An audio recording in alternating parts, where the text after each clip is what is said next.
September মাসের শেষের দিকে আমার মা, বাবা, বোন, মাসিমা, মেসোমশাই মানে আমার হাফ ফ্যামিলি এসেছিল দিল্লিতে। আসার পরের দিনই আমরা ঘুরতে বেরিয়ে পড়েছিলাম। প্রথমে আমরা নামলাম মথুরা স্টেশনে। ওখান থেকে হোটেল রুমে ব্যাগপত্র রেখেই সোজা বেরিয়ে পড়লাম গোকুলের উদ্দেশ্যে। এই সেই বাড়ি, যা এখন মন্দিরও বলা যায়। এখানেই বাসুদেব শ্রীকৃষ্ণের জন্মের পর তাকে নন্দরাজকে দিয়ে গিয়েছিলেন। গোকুলের অলিগলি দেখে আমার শুধু এটাই মনে হচ্ছিল, এই অলিগলি দিয়েই হয়তো ছোট্ট শ্রীকৃষ্ণ খেলে বেরিয়েছে। ছোটবেলা থেকেই তো আমরা গোপালের ছোটবেলার কার্টুন বা ঠাম্মার কাছে কত গল্প শুনে বড় হয়েছি, তাই এখন যখন সেই পৌরাণিক জায়গাগুলোতে এসেছি আমার মনে সেই গল্পগুলোই ভাসছে।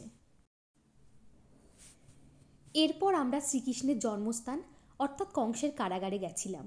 ভিতরে ক্যামেরা অ্যালাউ ছিল না, কিন্তু কারাগার অনেক বড়। ভিতরে সবটা ঘুরতে 40 থেকে 45 মিনিট তো লাগবেই। তবে কারাগার দেখে যেটা মনে হলো, নতুনভাবে তৈরি করা হয়েছে। আসার পথে একটা নদী দেখলাম। বাসুদেব এই নদী পেরিয়েই শ্রীকৃষ্ণকে নিয়ে গিয়েছিলেন। বৃন্দাবনে যাওয়ার রাস্তায় শ্রীকৃষ্ণের আর এক মন্দির ছিল, যা কাচের তৈরি আর কারুকার্যও ভীষণ সুন্দর। এখানে একটা গুহা আর্টিফিশিয়ালভাবে তৈরি করা হয়েছে, যার ভিতরে কৃষ্ণের এক একটা লীলা খুব সুন্দরভাবে দেখানো হয়েছে। এখান থেকে আমরা গেছিলাম বাঁকে বিহারী মন্দির, বৃন্দাবনের সবচেয়ে পুরানো মন্দির এবং যে মন্দিরটা আমার খুব ভালো লেগেছে।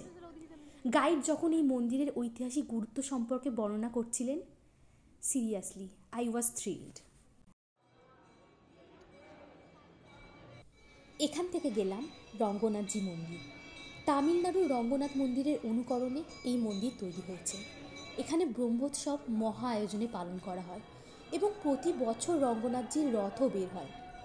আসলে ভগবান শ্রীকৃষ্ণ এখানে ভিন্ন ভিন্ন নামে ভিন্ন ভিন্ন মন্দিরে অবস্থান করে আছেন। এই মন্দিরে সোনার স্তম্ভ থেকে সোনার কলসি বিভিন্ন জিনিস আছে, যা রাজারা দান করে গেছেন। তারপরে গেলাম আমরা নিধিবন। কথিত আছে প্রতি রাতেই প্রত্যেকটা তুলসী গাছের ঝোপে কৃষ্ণ তার সখীর সাথে লীলা করেন। বৃন্দাবনে দেখলাম বাঁদর প্রচুর এবং তাদের সাহসও তেমন। তবে আজ এটুকুই। প্রথম দিন ঘুরে যা বুঝলাম, বাঙালিরা প্রচুর পরিমাণে মথুরা বৃন্দাবনে আসেন, তাই চারিদিক থেকে শুধু বাংলা কথা শুনছি। আর এটা দেখেও অবাক হলাম, গাইডরা পরিষ্কার বাংলা ভাষায় প্রত্যেকটা মন্দির সম্পর্কে বর্ণনা করছেন।